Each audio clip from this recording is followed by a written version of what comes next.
Hello दोस्तों, welcome back to the channel.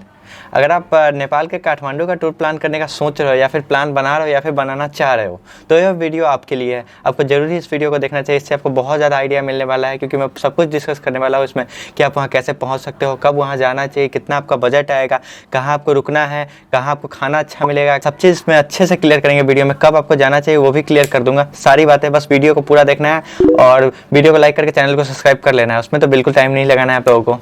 Actually क्या था कि मैंने कुछ टाइम पहले जो एक वीडियो बनाई थी नेपाल टूर प्लान करके, तो उस पर आप लोगों का बहुत अच्छा रिएक्शन था, बट कुछ लोग की क्यूरीज वगैरह थी कि काठमांडू को लेकर कैसे पहुंचना वगैरह है, तो सब कुछ इसमें डिटेल में हम लोग बात करेंगे। तो आइए करते हैं वीडियो को स्टार्ट। सबसे पहले आपको वहाँ पहुँचना कैसे है।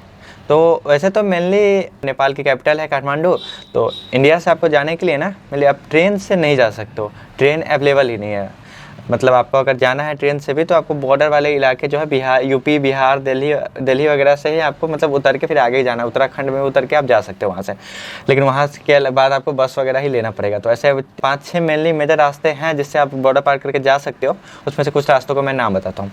पहला, आप बिहार के रक्सौल होकर जा सकते हो, जो कि आपके लिए बहुत ज़्यादा आसान पड़ने वाला है। दूसरा, आप यूपी के गोरखपुर होकर जा सकते हो। तीसरा, आप दिल्ली से भी जा सकते हो।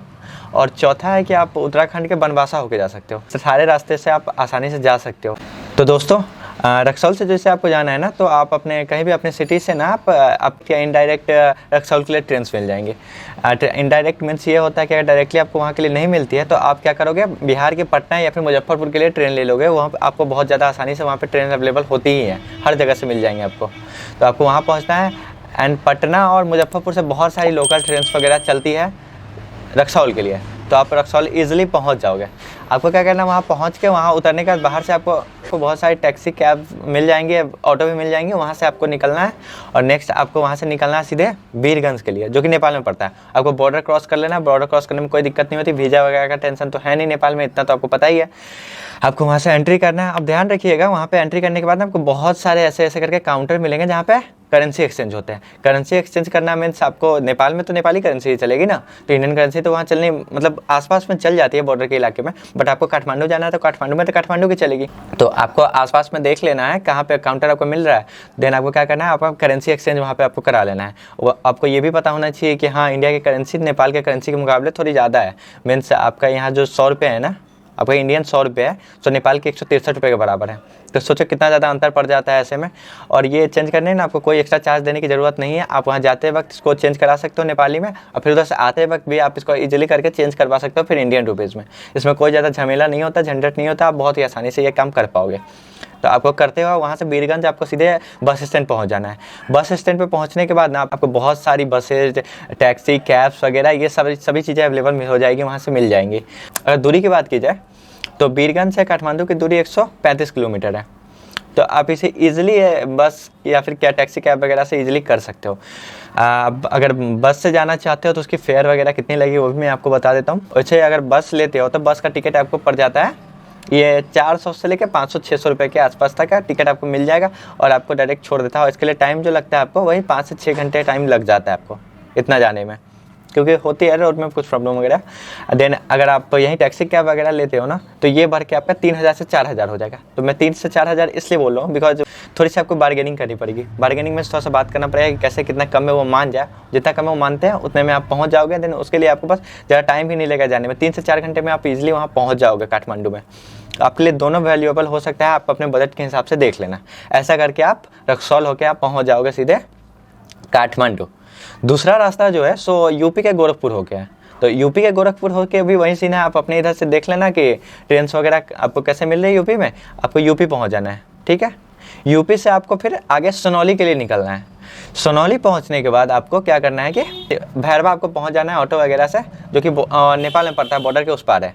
तो आपको वहाँ पर भी यही काम है कि आपको बॉर्डर के आसपास में बहुत सारे मिल जाएंगे काउंटर जहाँ से आप पैसे एक्सचेंज कर सकते हो। तो यहाँ भी प्रोसेस वही होता है, आप ऐसे करके चेंज करा के फिर अंदर जाओगे।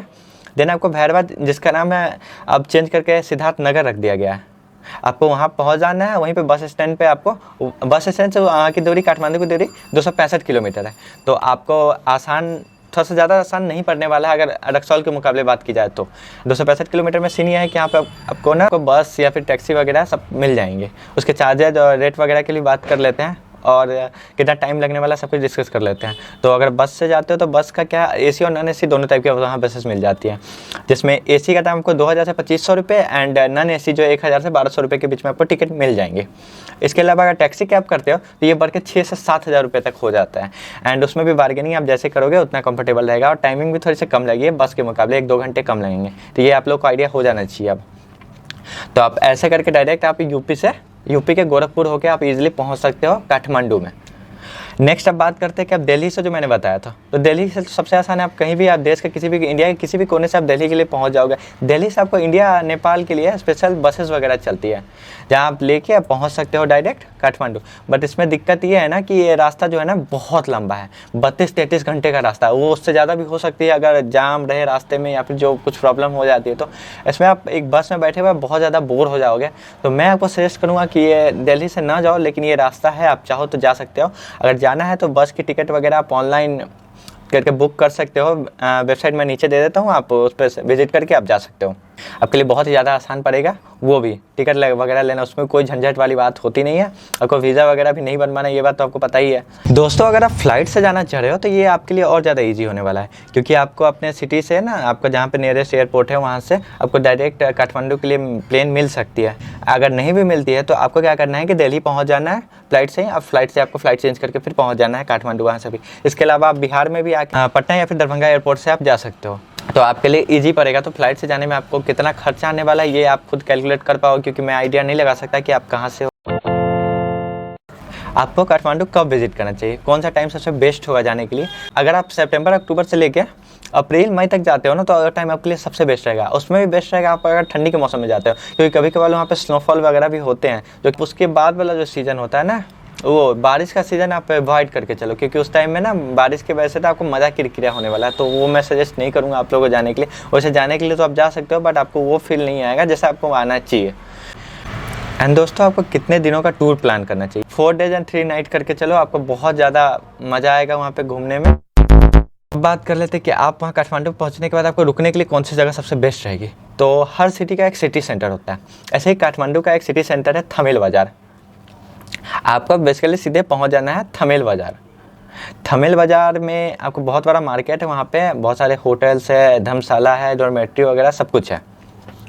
डॉर्मेट्री आप समझ रहे हो, मतलब एक आपको हॉल में ही कुछ बेड्स वगैरह दिए रहते हैं, जिसमें आपको अलॉट किया जाता है एक बेड, आप इसे ले सकते हो। सारी चीज़ें आपको 24 घंटे के लिए मिलती है, आपको बस पर नाइट वहाँ पे आप बिता सकते हो। चार्जेस वगैरह की भी बात करें कि होटल्स का आपको कितना पड़ेगा, धर्मशाला भी वहाँ मिल जाते हैं, एंड डॉर्मेट्री का कितना आपको चार्ज पड़ने वाला है, खर्चा कितना लगने वाला है। अगर आप AC रूम लेते हो, नॉन AC लेते हो, तो सब कुछ आपको होटल्स ने 400-500 से लेकर 2000-2500 के बीच में आपको अच्छे होटल्स वगैरह मिल जाएंगे। AC टू नॉन AC आपको वहीं 400 से 1000 के ऊपर में बहुत अच्छे मिल जाएंगे। एंड आपको अगर AC चाहिए तो आपको बढ़ के ये 2000 से 2500 रुपये में बहुत अच्छे रूम्स वगैरह मिल जाएंगे। एंड अगर आप धर्मशाला लेते हो तो धर्मशाला में आपका पैसा जो 400 से 500 रुपये में इजीली आपको रूम मिल जाएंगे ठीक ठाक। और उसके अलावा अगर डॉर्मेट्री लेते हो आप तो ये घट के आपका हो जाता है ये 150-200 से 250 के बीच में आपको रूम मिल जाते हैं, बेड्स वगैरह। एंड डॉर्मेट्री लेना आपके लिए सबसे बेस्ट रहेगा अगर आप बजट फ्रेंडली या फिर सोलो ट्रैवलर हो, तो ऐसा करके आप वहाँ पे आप स्टे कर सकते हो। तो दोस्तों आपको भोजन की व्यवस्था वहाँ पे कहाँ अच्छी मिलेगी, कहाँ पर खाना अच्छा मिलने वाला, तो थमेल बाज़ार में भी बहुत सारे रेस्टोरेंट्स हैं एंड छोटे छोटे होटल्स, ढाबा वगैरह हैं जहाँ पे आप खा सकते हो। एंड आपका कम पैसे ही बहुत ज़्यादा पैसा खर्च भी नहीं करना पड़ेगा। एंड वहाँ पे आपको शाकाहारी मांसाहारी दोनों टाइप के खाने अवेलेबल हो जाएंगे। एंड जो कि खाने का प्लेट जो भी नॉर्मली इंडिया में लगते हैं उतने ही लगेंगे, आपको बहुत ज़्यादा नहीं लगने वाले।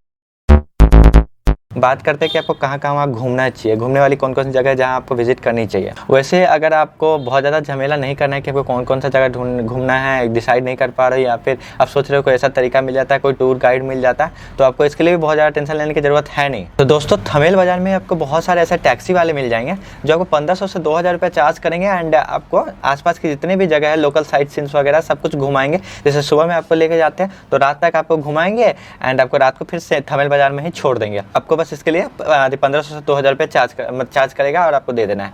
लेकिन ऐसा ना करके अगर आपको सोचना है थोड़ा सा इंटरेस्टिंग बनाया है इस टूर को, या फिर थोड़ा सा कम खर्चा भी करना है, कुछ जगह मैं आपको सजेस्ट करूँगा जहाँ पे आपको जाना चाहिए। तो वहाँ सबसे पहले मैं सजेस्ट करूँगा आपको पशुपतिनाथ टेम्पल, जो कि थमेल बाज़ार से 4.5 किलोमीटर दूरी पे है। पशुपतिनाथ टेम्पल, जहाँ पे हर एक हिंदू जाना चाहेंगे, तो आपको ज़रूरी वहाँ विजिट करना चाहिए। इसके अलावा एक दरबार स्क्वायर है जो मेरे लिए एक वन ऑफ द फेवरेट जगह है काठमांडू में। एंड उसके अलावा एक शंभुनाथ टेम्पल है, उसके अलावा वाइट मोनेस्ट्री है, उसके अलावा रॉयल बोटानिका गार्डन है, रतन पार्क है, काली माता मंदिर है। इन सभी जगहों पे आपको ज़रूरी विजिट करनी चाहिए। इसके अलावा भी बहुत सारी जगह जहाँ पे आपको विजिट करनी चाहिए, और इस पे आपको घूमने में कोई कहीं पे चार्ज देने की ज़रूरत आपको है नहीं। वो पार्क वगैरह में आपको चार्जेस लग सकते हैं, लेकिन दरबार स्क्वायर का एक चीज़ आपको मैं बता देना चाहता हूँ कि वहाँ पे कोई चार्ज नहीं लगता। बट क्या है कि अगर आप टूरिस्ट बन के जा रहे हो, सामने वाले अगर लोकल को समझ में आ गया कि आप टूरिस्ट हो, तो आपसे पैसा वो कैसे भी करके ऐड सकते हैं। तो आपको थोड़ा सा सचेत रहना है वहाँ पे कि आपको बिना मतलब का पैसा किसी को नहीं देना है, ऐसा कोई चार्ज वहाँ नहीं लगता है। अब बात कर लेते, जो मेन बात होती है कि कितना आपका खर्चा आने वाला है टोटल। नेपाली पैसे में बता देता हूँ, अब इंडियन पैसे में बता देता हूँ कितना खर्चा आने वाला है। अगर आप इन सारी जगहों पे करते तो वैसे तो आप नेपाली मैक्सिमम 3500 से लेकर 4000 रुपया ठीक है आपके लिए। वैसे तो 3000 में भी आपका काम हो सकता है नेपाली में, बट मैं आपको बताता हूँ 3000 से 5000 रुपया को बहुत ज़्यादा होगा तो खर्चा होगा तो होगा। और वहाँ का जो 5000 है ना, इंडियन जो है सो आपको 3200 के आसपास ही पड़ेंगे, तो आपको बहुत ज़्यादा खर्चा नहीं होने वाला है। आपको मेनली अगर इंडियन पैसे की बात की जाए तो आपको 2500 मैक्सिमम 3000 में आपका काम हो जाने वाला है। अब बहुत ही अच्छी तरह से पूरा काठमांडू एक्सप्लोर कर लोगे। इसमें आपका आने जाने का खर्चा ऐड नहीं किया गया है। तो एक और बात आप लोग को बतानी ज़रूरी है कि अगर आप वहाँ पे ATM से पैसे निकालते हो तो आपको क्या है कि 175 रुपये आपको चार्ज लगते हैं एक्स्ट्रा। उसके अलावा आप जितना भी पैसा निकालो कोई दिक्कत नहीं है। अब 5 रुपये भी आप निकालोगे तो आपको 175 रुपये चार्ज लगेगा ही, एंड 5000 भी निकालोगे तो आपको 175 रुपये चार्ज लगेगा। तो ये करके आप पैसे भी वहाँ निकाल सकते हो इंडियन करेंसी को चेंज करके, उसमें कोई दिक्कत नहीं होने वाली है आपको। वीडियो अच्छी लगी हो तो वीडियो लाइक कर दीजिए, कमेंट में बताना कि हाँ कुछ छूट गया हो मुझसे या फिर कोई और बात जो लोगों को पता होनी चाहिए, सो कमेंट बॉक्स में आप बता देना। चैनल को सब्सक्राइब करना बिल्कुल नहीं भूलना, एंड मिलते हैं नेक्स्ट वीडियो के साथ।